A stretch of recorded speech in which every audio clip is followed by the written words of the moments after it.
Today's message teaches us and reminds us to remain open to all of the possibilities in order to gain deeper spiritual connection and joy. The message for today surrounds the idea of outward appearance, of the ways in which we have a tendency to select our belief systems based on initial impressions and to stick with those belief systems without stepping outside the box of our understanding and considering all perspectives and considering all possibilities. It's very hard for us to do that. The example that I am being asked to share is the idea of media coverage and what we tend to do with certain messaging, especially when it's particularly intense. And I'll use an example from international news media and news coverage from the past couple of years.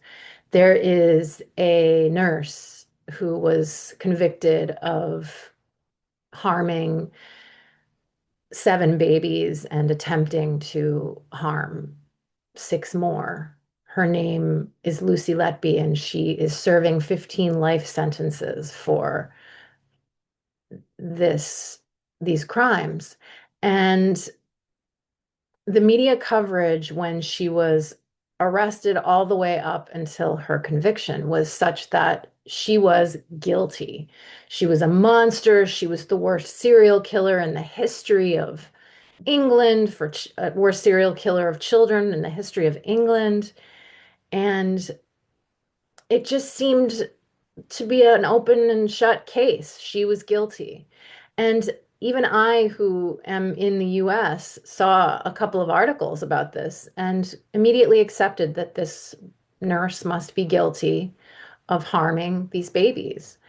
And it wasn't until a documentary about the case came out and that exhibited the idea that she might be innocent that I even was able to consider the idea that she might be innocent.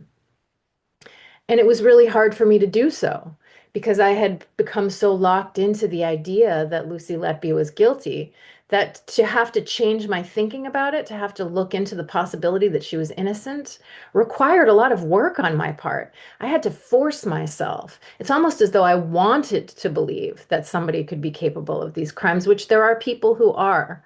But after I spent some time really examining the situation, I came to the conclusion that she's innocent and that she's spent all of these years. She was convicted in 2023 or 2024. She was in prison in 2020. So she's been in prison for 6 years and she'll probably be in prison for at least a few more. Hopefully she will get a retrial and be exonerated. But the point being, it took a lot of work for me to remove my blinders about what I accepted as true based on the media coverage of the case. And the media coverage was across the board negative, across the board sensationalist. And this isn't a message about the media. That's not really the point, although ideally we will move to an age when media coverage is more even and balanced and less seeking the attention economy. Hopefully, we'll move past it. The way to move past it is to make the personal choice to remain open-minded in all aspects of media. Keep in mind that there are a lot of skewed opinions involved in the article.